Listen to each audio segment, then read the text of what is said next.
This week in Jamaica Now, support for professor sacked amid gay outrage, but the UWI is standing firm.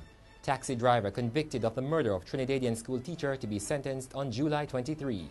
St. James tragedy, 9-year-old twin boys swept away in floodwaters, another murdered in bushes. And JFJ poses questions for the youth minister. The details of these and other stories coming up after the break.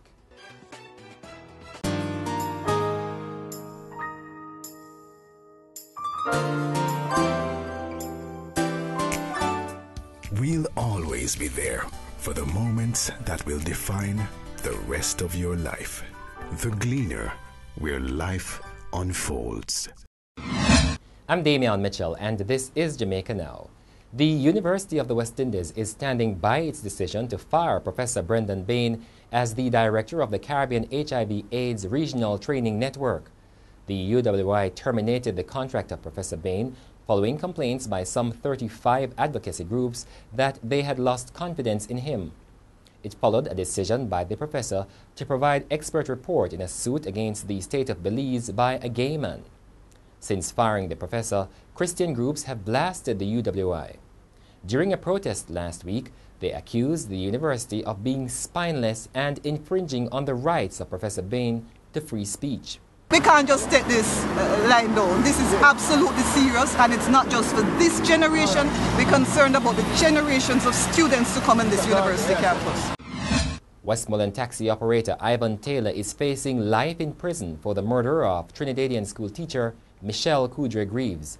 He is to be sentenced on July 23.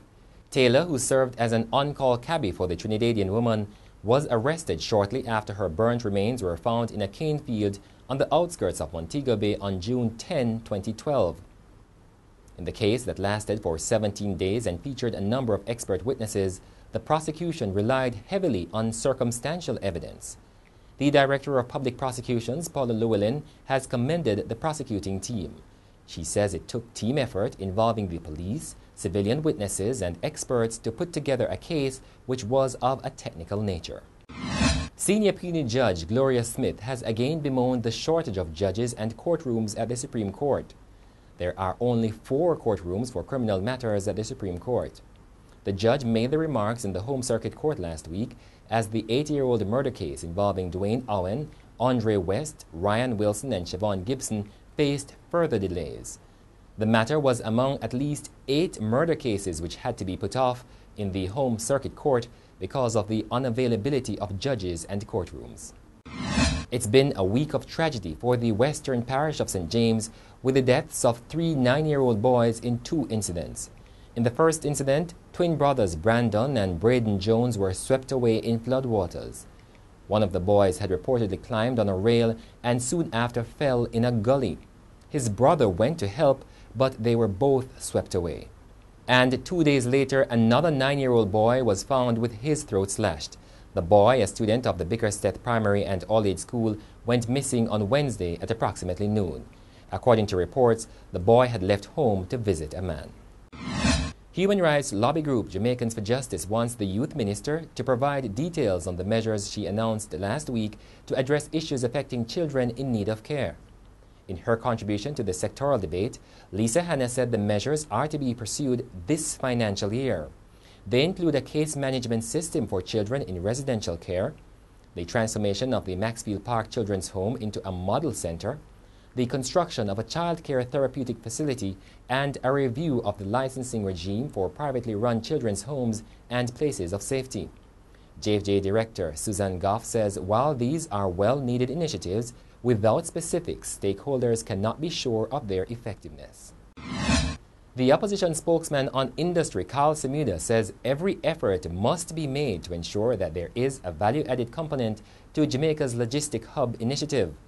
Mr. Semuda says if the initiative is to be successful, then Jamaica must keep a pace with what is happening globally.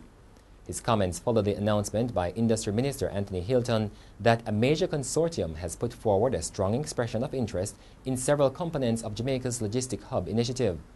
Mr. Hilton told the Parliament that the consortium is mobilizing equity financing in excess of $4 billion to design, finance, build, and operate integrated components for the hub. And that's it for this edition of Jamaica Now, your weekly review of the big news stories. Send us your comments at onlinefeedback@gleanerjm.com.